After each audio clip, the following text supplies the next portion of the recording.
Welcome back to Concept Achiever. आज हम एक न्यू सीरीज़ स्टार्ट कर रहे हैं जिसमें हम लक्ष्मीकांत के टॉपिक्स को टॉपिक वाइज कंप्लीट करेंगे एमसीक्यूज़ फॉर्म में। ये एक क्विक रिवीजन है जो कि आपके एग्जाम्स एसएससी, यूकेपीएससी और यूकेएसएससी के लिए इम्पॉर्टेंट है। इसको वॉच करना 1.5x में। So our first question is the constitution of India was adopted on 26 November 1949, 26 Jan 1947, 1950 या 1949। So the answer is 26 November 1949। ठीक है, तो 26 नवंबर को हम सेलिब्रेट करते हैं अपना कॉन्स्टिट्यूशनल डे भी एवरी ईयर, ये हम सबको पता ही है। इस दिन 26 नवंबर 1949 को हमने अपना कॉन्स्टिट्यूशन क्या करा था, एडॉप्ट करा था। ठीक है, देखो जो टोटल मेंबर्स थे वो कितने थे, 299 मेंबर्स थे। आउट ऑफ 299 मेंबर्स 284 मेंबर्स क्या थे उस दिन प्रेजेंट थे। तो इन 284 मेंबर्स ने क्या करा था, कॉन्स्टिट्यूशन में सिग्नेचर। ठीक है, इसकी नंबर याद करके रखना कि 284 members were present at time. 26 जनवरी 1950 आप सबको पता ही है, इस दिन हम क्या करते हैं, अपना रिपब्लिक डे सेलिब्रेट करते हैं। सो बेसिकली इस दिन हमने अपना कंप्लीट करके अडॉप्ट कर लिया था। ठीक है, साइन हो गए थे और इस दिन हमने क्या करा, उसको लागू करा। तो बेसिकली हमने 26 जनवरी डेट ही क्यों चूज़ करी है, क्योंकि आप सबको पता होगा कि 26 जनवरी 1930 को, ठीक है, हमने अपना फर्स्ट इंडिपेंडेंस डे भी सेलिब्रेट करा था, फर्स्ट इंडिपेंडेंस डे। ठीक है, तो बेसिकली ये इंडिपेंडेंस डे उस टाइम पे ब्रिटिशर्स तो थे ही, बट हमने, आप सबको पता है 1929 में क्या हुआ था, लाहौर सेशन हुआ था। ठीक है, तो वहाँ पे इसको प्रिसाइड किसने करा था, जवाहरलाल नेहरू जी ने। तो उन्होंने ये डिक्लेयर करा था कि हम क्या करेंगे, 26 जनवरी को इंडिपेंडेंस डे खुद से ही सेलिब्रेट करेंगे। ठीक है, तो इसीलिए ये एक हिस्टोरिक डेट थी, तो हमने इस दिन को क्या करा, इस कॉन्स्टिट्यूशन को लागू किया। ठीक है, now second question, who was the first permanent president of the constituent assembly. Sachchidanand Sinha है, डॉक्टर राजेंद्र प्रसाद है, भीमराव अम्बेडकर एंड जवाहरलाल नेहरू। ओके, तो your answer is Rajendra Prasad. ठीक है, तो राजेंद्र प्रसाद हमारे क्या है, प्रेसिडेंट ऑफ कॉन्स्टिट्यूएंट असेंबली। इस वर्ड को याद रखना, परमानेंट। बेसिकली जो डॉक्टर सच्चिदानंद सिन्हा थे वो क्या थे, टेम्परेरी थे, टेम्परेरी प्रेसिडेंट थे। क्योंकि जैसे फ्रेंच प्रैक्टिस में होता है कि जो सबसे एल्डेस्ट मेंबर है, ठीक है, तो उस हिसाब से इन्हीं को क्या करा था, उस टाइम पे टेम्परेरी प्रेसिडेंट अपॉइंट किया था। Now next question is assertion reason है, the constituent assembly was partly nominated and partly elected. Reason इसका है कि some seats were allotted to British India and some were allotted to princely states. तो पहले हम थोड़ा समझते हैं कि देखो कैबिनेट मिशन के अकॉर्डिंग, ठीक है, उसमें जो टोटल सीट्स थी 389 थी। अब आप बोलोगे कि अभी मैंने क्या बोला, 299 सीट्स, तो उस टाइम पे इसमें मुस्लिम लीग के मेंबर्स की भी सीट्स अलॉट थी। बाद में तो क्या हुआ था, इंडियन इंडिपेंडेंस एक्ट जो हुआ था उसमें, उससे पहले लॉर्ड माउंटबेटन जो एक्ट आया था, तो उसमें क्या हुआ था, मुस्लिम जो है एक्सेप्टेड नेशन बन गया था। तो इसीलिए सीट्स 389 से कितनी हो गई थी, 299। तो अगर हम कैबिनेट की बात करें तो इस मिशन में कुछ ये था, ठीक है, इस मिशन में था कि 296 सीट्स तो किसको अलॉट होगी, ब्रिटिश प्रोविंसेस को। ठीक है, जहाँ से ये प्रोविंसेस क्या करेंगे, ये प्रोविंसेस में होंगे इलेक्शन। ठीक है, प्रोविंसेस में इलेक्शन होंगे। ठीक है, पीपल क्या करेंगे, अपने रिप्रेजेंटेटिव क्या करेंगे, चूज़ करेंगे, और ये रिप्रेजेंटेटिव क्या करेंगे, इनडायरेक्टली कॉन्स्टिट्यूएंट असेंबली के मेंबर क्या करेंगे, चूज़ करेंगे।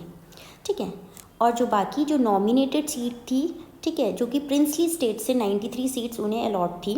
ठीक है, तो यहाँ पे क्या था, यहाँ पे इनका सीट्स नॉमिनेशन, ठीक है, नॉमिनेशन के उससे फिल करी जाती। तो हम बोल सकते हैं कि कॉन्स्टिट्यूएंट असेंबली जो थी पार्टली इलेक्टेड थी और पार्टली क्या थी, नॉमिनेटेड थी, ठीक है। तो द आंसर जो है इसका 3, both are true and R is the correct explanation of A. Now question 4, who said the constituent assembly represented only one major community in India, ठीक है। कॉन्स्टिट्यूशन असेंबली क्या कर रही है, रिप्रेजेंट कर रही है सिर्फ one major community in India. तो इसका आंसर है विंस्टन चर्चिल, ठीक है। इसने बोला one major community in India. जो लॉर्ड विस्काउंट थे ना, इन्होंने बोला कि क्या है, जो कॉन्स्टिट्यूएंट असेंबली है वो सिर्फ उसमें क्या है, हिंदू मेजॉरिटी। और जो ग्रैनविल ऑस्टिन थे, ठीक है, ये तो क्या थे, एक ब्रिटिशर कॉन्स्टिट्यूशनल एक्सपर्ट थे, ठीक है। इन्होंने बहुत जगह जगह में हमारी जो कॉन्स्टिट्यूशन में बहुत टिप्पणियाँ दे रखी है। तो एक इन्होंने यहाँ पे ये दी थी कि जो कॉन्स्टिट्यूएंट असेंबली है, ठीक है, वो क्या है, कांग्रेस है, और कांग्रेस क्या है, इंडिया है, ठीक है। तो ये इन्होंने अपना एक स्टेटमेंट दिया था। Now question 5, who was the vice president of the constituent assembly, ठीक है। तो वाइस प्रेसिडेंट कौन थे कॉन्स्टिट्यूएंट असेंबली, प्रेसिडेंट कौन थे, डॉक्टर राजेंद्र प्रसाद, ठीक है। तो वाइस प्रेसिडेंट कौन थे, तो बेसिकली पहले तो ये याद रखना है कि वाइस प्रेसिडेंट 2 थे, एक तो थे हमारे HC मुखर्जी और एक थे VT कृष्णामाचारी, ठीक है। तो इसका आंसर क्या है, both 1 and 2। Question 6, constituent assembly was constituted under scheme by, किस स्कीम के बेसिस में हमने अपनी कॉन्स्टिट्यूएंट असेंबली फॉर्म करी थी, August offer, Cripps mission, cabinet mission या सिमला एग्रीमेंट। तो the answer is cabinet mission. कब आया था ये, 1946, ठीक है। क्रिप्स मिशन तो 1942 था, ऑगस्ट ऑफर आपका क्या था, 1940। तो इस बेसिस में हमने क्या करी थी, अपनी कॉन्स्टिट्यूएंट असेंबली फॉर्म करी थी। तो क्या कैबिनेट मिशन ने सेपरेट नेशन की डिमांड को एक्सेप्ट करा, नहीं करा, मैंने अभी बताया था, है ना, नहीं करा था। लेकिन लॉर्ड माउंटबेटन एक्ट जब आया तो वहाँ पे सेपरेट पाकिस्तान जो डिमांड थी वो एक्सेप्ट करी।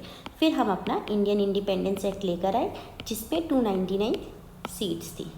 अब हम फुली सोवन बॉडी थे जहाँ पे हम अपना कॉन्स्टिट्यूशन खुद से बना सकते थे, बहुत ही हैप्पी, जहाँ पे हम जो ब्रिटिशर्स ने पहले के जो भी रूल्स वगैरह बनाए थे, ठीक है, उनको हम डिलीट भी कर सकते थे, ठीक है, और अपने अकॉर्डिंग अपना कॉन्स्टिट्यूशन फ्रेम कर सकते थे। Now question 7, in which year INC officially demanded,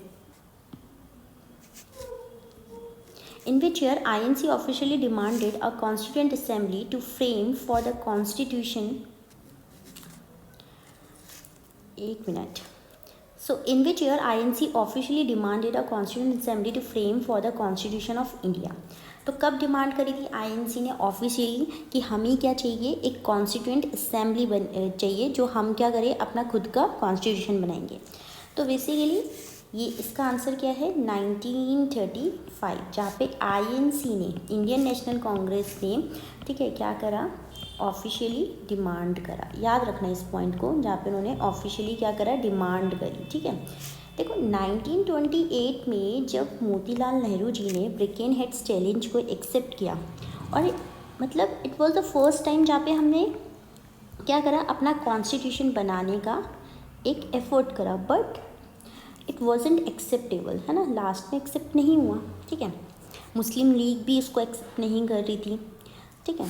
और उसके बाद 1932 में, ठीक है, जो आपके MN रॉय थे, ठीक है, ये कम्युनिस्ट लीडर थे। कौन लीडर थे, कम्युनिस्ट लीडर। इन्होंने फर्स्ट टाइम डिमांड करा था कि कॉन्स्टिट्यूएंट असेंबली होनी चाहिए, ठीक है, जो कि कॉन्स्टिट्यूशन फ्रेमवर्क करेगी, बट वो ऑफिशियली डिमांड नहीं थी। 1935 में तब ऑफिशियली डिमांड करा, ठीक है। और 1940 में ऑगस्ट ऑफर के थ्रू फर्स्ट टाइम ब्रिटिशर्स ने क्या करा था, हमें एक चांस दिया था कि हम अपना क्या करें, कॉन्स्टिट्यूएंट असेंबली फॉर्म करें। और वो भी क्यों दिया था, क्योंकि वर्ल्ड वॉर सेकेंड क्या था, नज़दीक था, और वो चाहते थे कि हम क्या करें, उनकी हेल्प करें, ठीक है, वहाँ पे हम उन्हें सपोर्ट करें। Now next question, when the assembly met as the legislative body it was chaired by, tricky question है। तो व्हेन द असेंबली, जब assembly as a legislative body की तरह क्या करती थी, मेट होती थी, ठीक है, तो तब उसको कौन चेट करता था? तो जीवी मावलंकर, ठीक है, जीवी मावलंकर ये कौन करते थे? इसको प्रिसाइड करते थे, ठीक है। तो बेसिकली क्या हुआ था कि आफ्टर इंडियन इंडिपेंडेंस एक्ट, ठीक है, इंडियन इंडिपेंडेंस एक्ट के बाद जो कॉन्स्टिट्यूएंट असेंबली थी, अब उसके दो फंक्शन हो गए थे। एक तो कॉन्स्टिट्यूशन बनाना, ठीक है, फ्रेम करना, ठीक है, और दूसरा ऑर्डिनरी लॉ को लागू करना, ठीक है। तो मतलब एक एज अ लेजिस्लेटिव फंक्शन भी हो गया। अब वो लेजिस्लेटिव फंक्शन की तरह भी वर्क करी थी और कॉन्स्टिट्यूशन भी फ्रेम करती। तो जब कॉन्स्टिट्यूशन फ्रेम करते थे तब उसके प्रेसिडेंट कौन थे? डॉक्टर राजेंद्र प्रसाद। और जब वो लेजिस्लेटिव फंक्शन करते थे तब उनके प्रेसिडेंट कौन थे? G V Mavalankar. Now next question, in which of the following not belong to drafting committee, ठीक है। तो इनमें से कौन ड्राफ्टिंग कमेटी में बिलोंग नहीं करता था? तो बेसिकली ड्राफ्टिंग कमेटी बहुत इंपॉर्टेंट कमेटी है हमारी कॉन्स्टिट्यूएंट असेंबली की, ठीक है।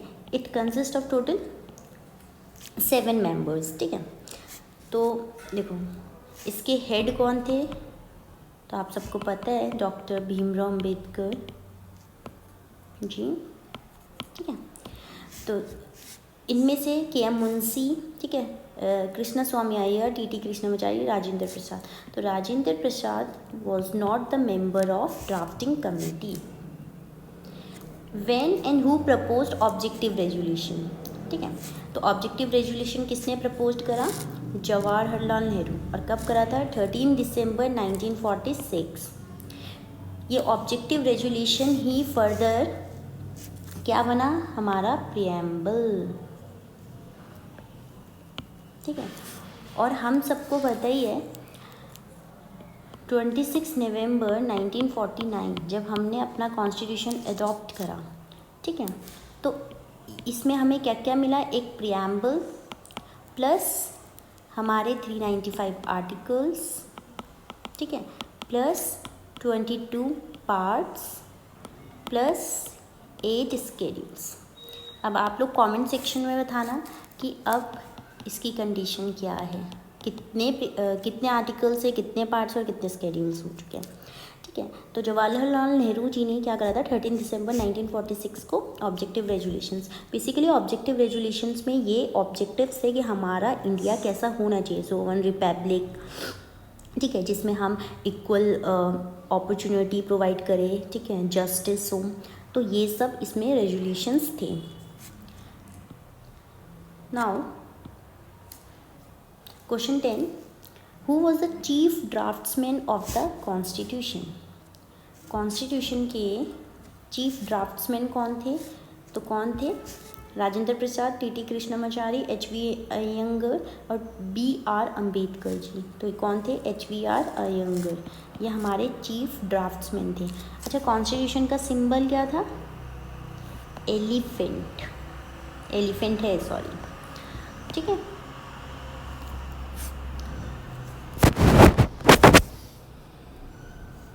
आज हमने मेकिंग ऑफ कॉन्स्टिट्यूशन के क्वेश्चंस एमसीक्यूज फॉर्म में कंप्लीट करें, ठीक है। और अब हम एक नेक्स्ट टॉपिक लेकर आएंगे और वीडियो में बने रहिए।